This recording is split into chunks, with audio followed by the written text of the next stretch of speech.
খুবই অল্প সময়, পৃথিবীর শুরু লগ্ন থেকে কেয়ামত পর্যন্ত যে কটা দিন হবে, যে কটা বছর হবে, সব মিলে আখিরাতের একদিনের সমান হবে না। তাহলে আখিরাতের দিন কত বড়, সেই বিবেচনা করলে আমাদের ৬০-৭০ বছরের জিন্দিগি আর কি, আখিরাতের দিনের তুলনায় ১ সেকেন্ডও না। সুতরাং আমার প্রিয় ভাইরা, এই অল্প সময়ের জিন্দিগি যদি একটু মুজাহাদা করি, একটু কষ্ট করি, আল্লাহর কসম, কোরআনের কসম, আল্লাহর জাতের কসম, মরতে দেরি হবে, আল্লাহ তাআলা আপনার ঠিকানা জান্নাতুল ফেরদৌস বানাবেন। সুবহানাল্লাহ। হাদিস শরীফের মধ্যে স্পষ্ট, মৃত্যুর সময় নেককার বান্দাদের জান্নাতি এক ফেরেশতাদের বিশাল দল আসবে, প্রত্যেকের হাতে রেশমি রুমাল থাকবে, সুগা নেককার বান্দাকে জান্নাতের দৃশ্য দেখানো হবে, তার রূহটা বের হওয়ার জন্য ছটফট করবে, সে হাসতে হাসতে দুনিয়া থেকে বিদায় নেবে, তার রূহ চলে যাবে একদিন দিনে, তার দেহটা যে পড়ে থাকবে কবরে এমনি না। আল্লাহ বলবেন কাফনে কাপড় খুলে তার দেহের মধ্যে জান্নাতি পোশাক পরায়, সুবহানাল্লাহ, কবরে জান্নাতের বিছানা বিছায়, সে একা থাকবে তো না, সে কবরে বসে বসে জান্নাতের নাচ নিয়ম দেখতে পারে, সেই ব্যবস্থা করে দেবে। সুবহানাল্লাহ। অল্প সময়, তাও কঠিন না। দুনিয়াতে যত ভালো কাজ দেখে, প্রত্যেকটা ভালো কাজ, হাকিম মুহাম্মদ আশরাফুল রাহমাতুল্লাহ বারকাতুহু বলেন, এক একটা ভালো কাজ জান্নাতের এক একটা শাখা। তার মানে প্রত্যেকটা ভালো কাজের ভিতরে আল্লাহর কসম শান্তি, স্থিরতা, প্রশান্তির মাধ্যম। আর দুনিয়ায় যত অপকর্ম আছে, যত গুনাহের কাজ আছে, প্রত্যেকটি গুনাহের কাজ হলো জাহান্নামের এক একটা কাজ, এক একটা শাখা। প্রত্যেকটা গুনাহের কাজের ভিতরে আপনার অশান্তি আছে, অস্থিরতা আছে, পেরেশানি আছে, কেমন যেন ভালো লাগে না। জন্য আশরাফুল আলমিন ওনারা চাইলে খলিফা শাহ ওনারা চাইলে খলিফা বিশ্ববিদ্যুৎ বুজুর্গ শাহ হাকিম মোহাম্মদ আব্বাস রহমতুল্লাহ আলী বলেন যে বান্দা যখন গুনাহ থেকে ফিরে তখন একরকম মজা পায়, আর যখন গুনাহ থেকে ফিরে যায় তখন আরেক রকম মজা।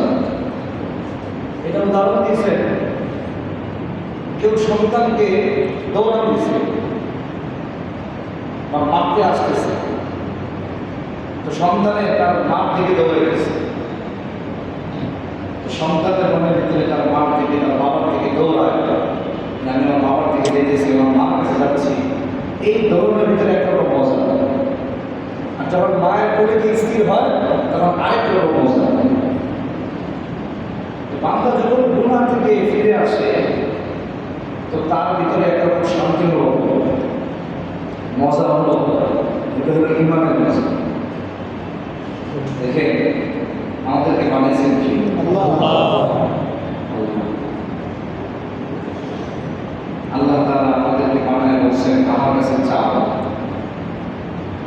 যত মনে চায় চাও, আমি আল্লাহ তাআলা তোমাদেরকে দিতেই পারি। যদি না চাও তাহলে হয়তো তোমাদেরকে চেঞ্জ করে আরেক সাথী বানাবো, যারা আমার কাছে চাইবে, আমি আল্লাহ দিব। কোরআনে কারিমে প্রথম সূরা সূরাতুল ফাতিহা, ঠিক না?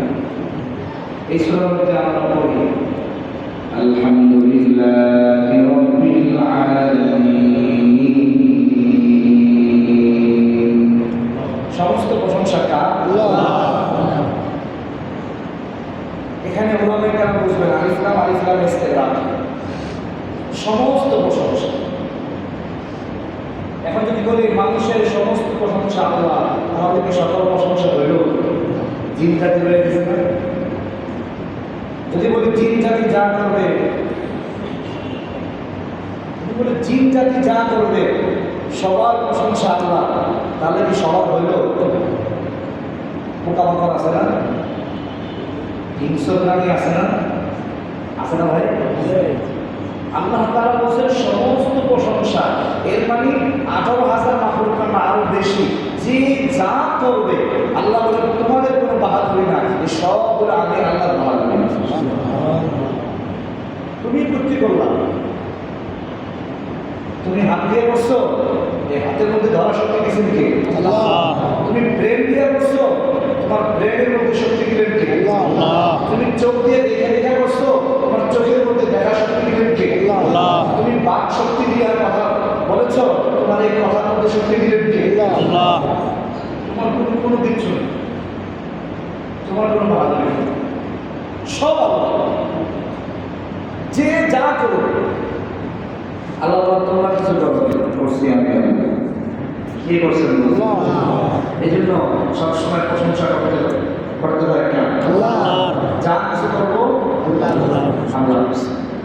আমি করি, কে করেছে? নবীজি সাল্লাল্লাহু আলাইহি ওয়াসাল্লাম সব কাজ করার পরে আল্লাহ প্রশংসা করতে, আল্লাহ আপনি করেছেন, সুবহানাল্লাহ। এই কথা বলতেন না কখনো যে আমি তাকে জাহান্নাম থেকে বাঁচাইছি, বলতেন যে আল্লাহ আপনি তাকে জাহান্নাম থেকে বাঁচাইছেন। নিজের দিকে কোনো জিনিস নিষ্পত করতেন না, সব আল্লাহ। আল্লাহ বলেন বেটা বড় আমি, আর কেউ বড় বড় কে? এই জন্য সব ক্ষেত্রে আল্লাহ শিখেছে। আজানের প্রথম শব্দ কি?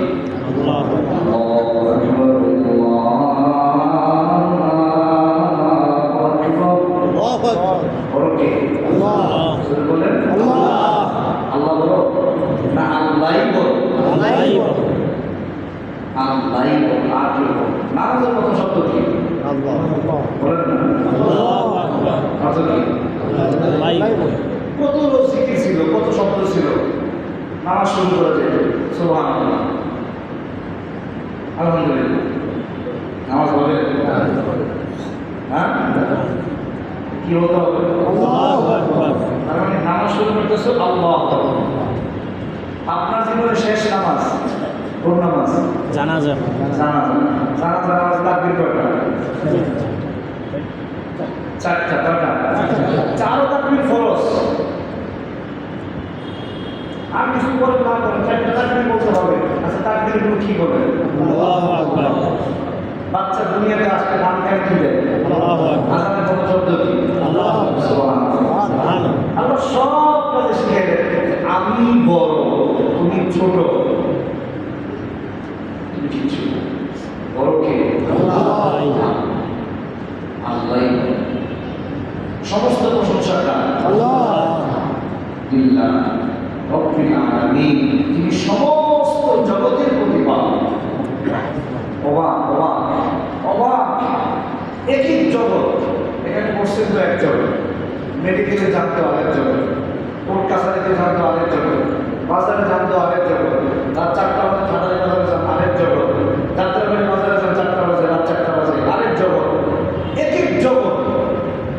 এরপরে স্থলের জগৎ, এরপরে পানি এক জগৎ, সমুদ্রের নিচে আরেক জগৎ, বন জঙ্গল আরেক জগৎ, জগতের কোনো শেষ নাই। আল্লাহ বলেন সমস্ত জগতের পালন করতে আমি, সৃষ্টিকর্তা আমি, রিজিকদাতা আমি। কে রিজিক দেন? আল্লাহ। আল্লাহ। মানে আপনাদের সংসারে 3জন 4 জনের খাবার 3 বেলা অ্যারেঞ্জমেন্ট করতে কি ঘামটা চলে ভাই? ঠিক না? 3জন 4জন বাচ্চা ঠিক মতো খানা। আর যদি এমন হয় সংসারে কেউ জাল খায়, কেউ জাল খায় না, কেউ মাছ খায়, কেউ গোস খায় না, তাহলে তো জ্বালার কোনো শেষ নেই। পৃথিবীর মানুষকে খাওয়াচ্ছেন। বাঙালি জাতি একরকম খাবার খায়, পাকিস্তানিরা আরেক রকম খায়, ইউরোপিয়ানরা আরেক রকম খায়। সব কিছু যার যার মতো ব্যবস্থা করছেন কে? আল্লাহ। সব আমি কিছু না, আমি শব্দ বলা যায় আনাটা বের করতে শয়তানে বলছিল আনা, আমি খয়ের মানে ভালো, মিনহু আদম থেকে এই শব্দটা বলাই যাবে না। হাকিমুল মাদ্রাসাফলি রাহমাহুল্লাহ মাহমুদাহু যিনি 2000 করে কিতাব লিখছেন। ভাই কত হাজার? 2000। যিনি মুজাদ্দিদ ছিলেন, আল্লাহ তাআলা প্রতি 100 বছর পর পর একজন মুজাদ্দিদ পাঠান। গত শতাব্দীর মুজাদ্দিদ ছিলেন পৃথিবীর সমস্ত উলামায়ে কেরামের সর্বশিক্ষিত হাকিমুল মাদ্রাসাফলি রাহমাহুল্লাহ মাহমুদাহু 2000 কিতাব লিখেছেন। কত হাজার? 2000। ভাই কত হাজার? 2000। আশা করি ধারণা নবরুল্লাহ মাহমুদ কেমন ছিলেন? রেড যখন চড়তেন তিনি ডানে বামে তাকাইতেন না। কেন তাকাইতেন না? যে যদি আমি তাকাই, যদি কোনো ভিন নারীর প্রতি আমার নজর পড়ে যায় আর ওই অবস্থায় যদি আমার মরণ হয়ে যায়, তাহলে আমি বেঈমান হয়ে মারা যাব। কত বড় বুজুর্গ ছিল হাকিমুল মাদ্রাসাফলি রাহমাহুল্লাহ মাহমুদাহু। তাফসীরে বায়ানুল কোরআন পৃথিবীর বিখ্যাত একটা তাফসীরের কিতাব। উনি প্রতিদিন ফজরে পড়ে ওনার কামরার একটা উঁচু জায়গা ছিল, ওই জায়গায় বসে বসে তাফসীরে বায়ানুল কোরআন লিখতেন। তো তার ভাগিনা শাব্বির আহমদ উসমানী নামক বারকাতুহু যে কোনো এক কাজের জন্য একটা ছেলেকে, সুস্ত্রীবিহীন মানে দাড়িবিহীন এক ছেলেকে তার কামরায় পাঠিয়েছে। তখন তিনি সাথে সাথে ওই ছেলেকে দেখার পরে কামরা থেকে দৌড়ায় বের হয়ে গেছে। বের হয়ে বলতেছেন, শাব্বির আহমদ উসমানী, তুমি একটা সুস্ত্রী দাড়িবিহীন ছেলেকে আমার রুমে একা একা কেন পাঠাই? তার হইতে পারে শয়তানে তার প্রতি আমার মন ঝুঁকাইয়া দিলেন। আমি তো আশরাফের মাত্র। পয়গম্বর ইউসুফ আলাইহিস সালাম বলছেন, ওমা আবারিউ নাফসি, আমার নফসের উপরে আমি কন্ট্রোল না। নবী বলতেছেন, আমি আমার নফসের উপরে বিশ্বাসী না, আমি আমার নফসকে বিশ্বাস করি না। আপনাকে জানাই মজার বিষয়, ইবলিসে কি ছিল?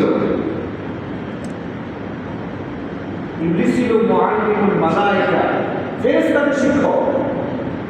ইবলিসকে ইবলিস বানাইছে নফস। ইবলিসকে ইবলিস বানাইছে কে? নফস। ওমা উবাররিউ নাফসি, সূরা ইউসুফ খুলে দেখেন 13 নম্বর পারা প্রথম পৃষ্ঠার প্রথম আয়াত। নবী বলতেছেন, আমি আমার নফসকে বিশ্বাস করি না। কেন? ইন্নান নাফসা লা'আমারাতুন বিসসূ। আর নফসের কাজই হলো সদা সর্বদা এক সেকেন্ড বাদ নাই শুধু খারাপ কাজের আদেশ করে। নফসের কাজ কি? খারাপ কাজের আদেশ করে, শুধু খারাপ কাজের আদেশ করে। তবে যে আমি যে বাইচে গেলাম জুলাইখার ঘটনা থেকে, এটা আমি নিজে বাঁচি নাই, ইল্লা আমার রহিমা রব্বি, আমার রব আমাকে দয়া করে বাঁচাইছে।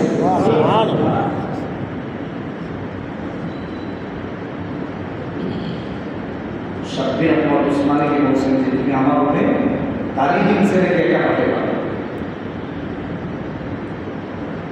কি বলবো তার সাথে কত বড় আমার বুজুর্গ, এত বড় বুজুর্গ, 2000 কিতাব যিনি লিখছেন। তিনি বলতেন, শোনো দুনিয়ার মানুষ, আমি তো ফিলহাল নিজেকে প্রতিটি মুসলমানের চেয়ে নিকৃষ্ট মনে করি, আর শেষ পরিণাম হিসাবে আমি ইহুদি খ্রিস্টান থেকেও নিজেকে নিকৃষ্ট মনে করি। এই কারণে, কারণ আমি জানি না আমার মৃত্যু কোন হালতে হবে।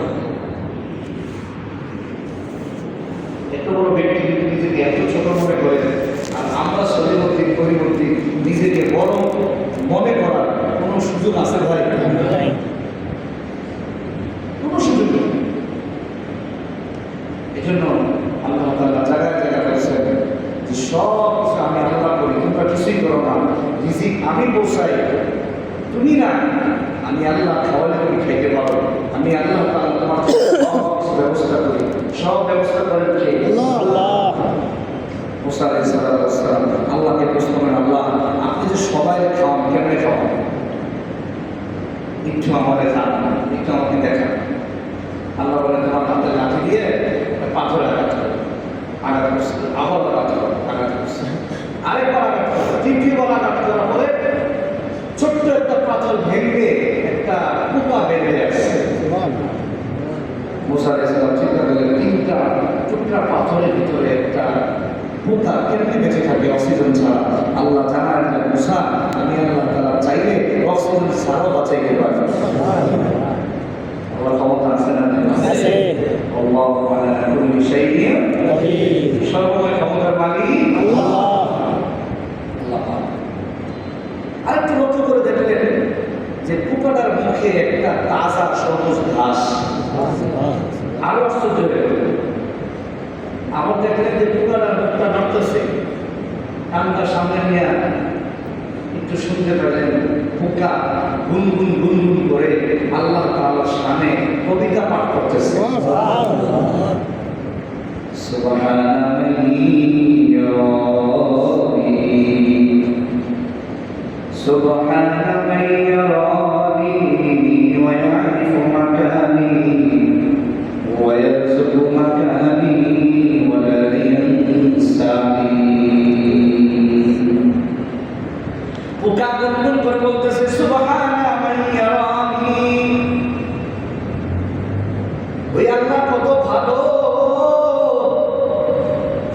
ওই আল্লাহ গুণগান করতেছে, ওই মালিক কত ভালো, যিনি আমাকে চিনে, যিনি আমার চেহারা সম্পর্কে জানেন, যিনি আমাকে রিজিক দেন, যিনি আমি ছোট হওয়া সত্ত্বেও আমাকে বলেন না।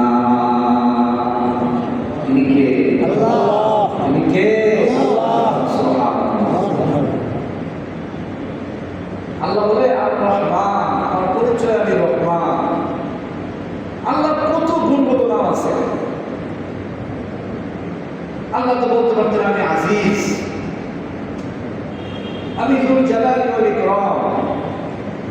কত গুণ আল্লাহ। আল্লাহ তাআলা সেগুলো না বলে বলেন আর রহমান, আমি তো বড় দয়ালু।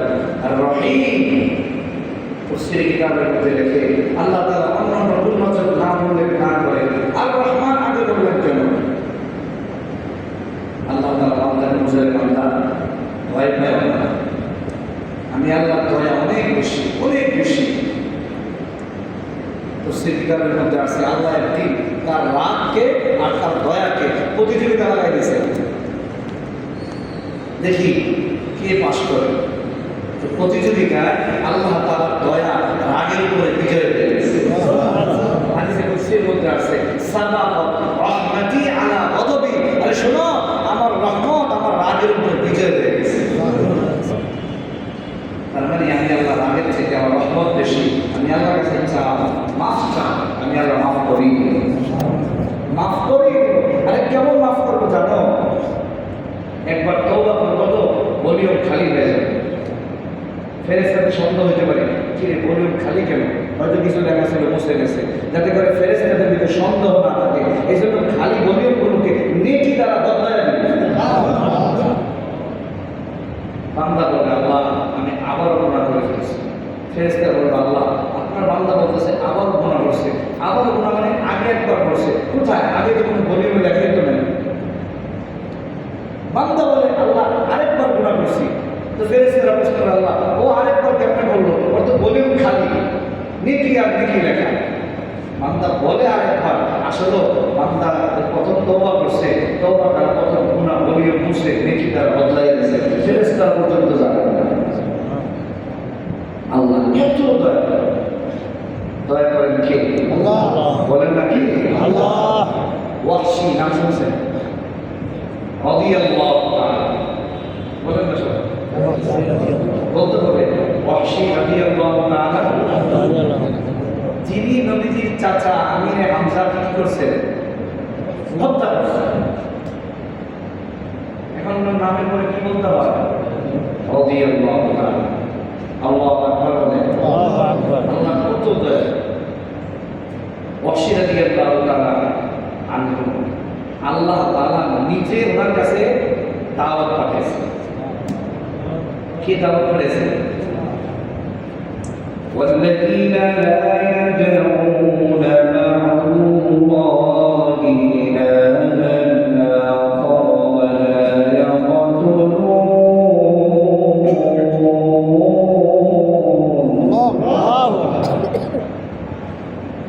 ولا يقتلون النفس التي حرم الله إلا بالحق ولا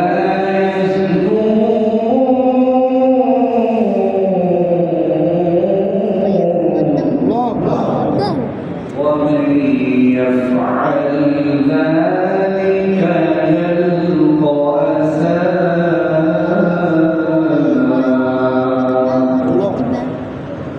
আল্লাহ তাআলা ওয়াহশী রাদিয়াল্লাহু তাআলা আনহু কাছে দাওয়াত পাঠাইলেন। ওয়াহশীর কাছে যখন ইসলামের দাওয়াত পৌঁছলো, ওয়াহশীর মনের ভিতরে প্রশ্ন হইল, আল্লাহ তাআলা তো বলেছেন ওয়াল্লাযীনা লা ইয়াদউনা মা'আল্লাহি ইলাহান আখার ওয়াল্লাযীনা লা ইয়াদউনা মা'আল্লাহি ইলাহান আখার, তারা আল্লাহ তাআলার সাথে অন্য কাউকে ডাকবে না, মানে আল্লাহর সাথে কাউকে শিরক করবে না। ওয়ালা ইয়াকতুলুনা আন-নাফসা আল্লাতী হারামাল্লাহ, অন্যায়ভাবে কাউকে হত্যা করবে না। আমি তো আল্লাহর সাথে অন্য কাউকে শিরক করেছি, আমি তো অন্যায়ভাবে হত্যা করেছি, তার মানে আমি যে হামজা রাদিয়াল্লাহু তাআলা আনহুকে আল্লাহ কি আমাকে মাফ করবেনি? আমি তো মাপ পাবো কেমন? ইসলাম আমাকে দাওয়াত দিয়ে কি হইব? আমি তো আল্লাহর সাথে শিরক করছি, আমি তো অন্যায়ভাবে হত্যা করছি। এবার আল্লাহ তাআলা ওয়াহশীর ব্যাপারে কোরআনে কারিমে আরেক আয়াত নাযিল করলেন। সুবহানাল্লাহ, সুবহানাল্লাহ। ইন্নাল্লাহা লা ইয়াগফিরু আন ইউশরাকা বিহি ওয়া ইয়াগফিরু মা দুনা যালিকা লিমান ইয়াশা।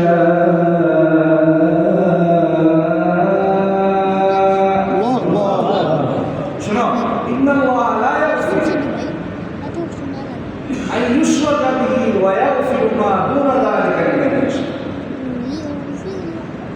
আল্লাহ বলেন ইল্লা মান তাবা ওয়া আমানা ওয়া আমিলা সালিহান, যে ব্যক্তি ঈমান আনবে আমল সালেহ করবে আল্লাহ তাআলা মাফ করে দেবেন। তো তুমি ঈমান আনো, আমল সালেহ করো। তো ওয়াহশী কোরআনে কারিমে আরেক আয়াতে জবাব দেয়, আল্লাহ বলেন ইন্নাল্লাহা লা ইয়াগফিরু আন ইউশরাকা বিহি, আল্লাহ শিরককে মাফ করবে না আর সব মাফ করে দিবেন। আমি তো আল্লাহর সাথে শিরক করছি।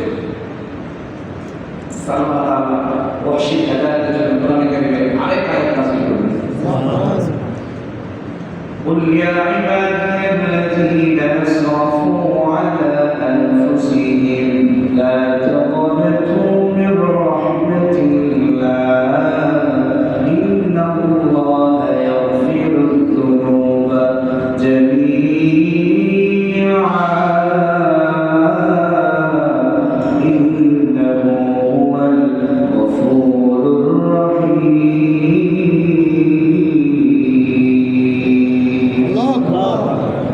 আল্লাহ নবী ডাকতে কয়, নবী আল্লাহ পাক বলেন, নবী আমার, আপনি আমার বান্দাদেরকে বলে দেন, ইয়া ইবাদিয়াল্লাযীনা আসরাফু আলা আনফুসিহিম, ও দুনিয়ার সমস্ত মানুষ ভালো করে শুনে নাও, যত বড় গুনাহ করো না কেন, গুনাহ করতে করতে তোমার গুনাহের সীমা আসমান পর্যন্ত পৌঁছে যায়।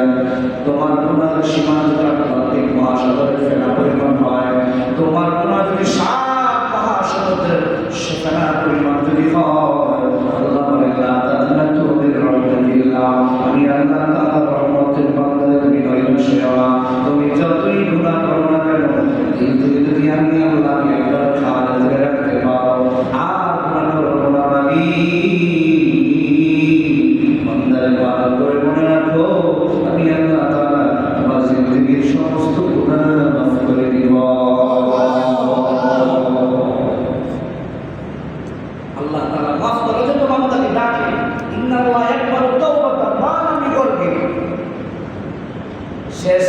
নিঃশ্বাস যখন গড়গড়া শুরু হয়ে যায় মৃত্যু, এর আগ পর্যন্ত আল্লাহ বান্দাকে ডাকতে থাকেন, আল্লাহ বান্দা আমাকে ডাকো, ডাকো আমাকে, দিল থেকে তওবা করো, আমি আল্লাহ তাআলা মাফ করে দেব।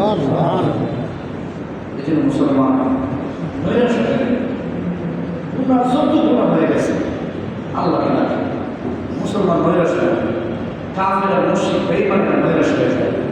এই জন্য নৈরাশ হবো না, সবসময় কাকে ডাকতে বলেন, কিছু করেন না, আল্লাহ আল্লাহ, আস্তাগফিরুল্লাহ আস্তাগফিরুল্লাহ আস্তাগফিরুল্লাহ। পারবেন না ইনশাআল্লাহ? পারবেন ইনশাআল্লাহ? সব সময় বাস, আর কিছু না, বাস আল্লাহকে খুশি করবো, আল্লাহ নারাজ হয় এই ধরনের কোনো কাজ করবো। আল্লাহ আমাকে খাওয়ালে খাওয়াবো, আল্লাহ আমাকে জেলে রাখে, আমি সেভাবে শুক্রিয়া রাখি, বাস বেশি আমার উদ্দেশ্য না। অল্প তুষ্টি হলো আল্লাহ তাআলা বান্দা সবচেয়ে বড় নিয়ামত হলো অল্প তুষ্টি, বাস আমার যতটুকু আছে আলহামদুলিল্লাহ।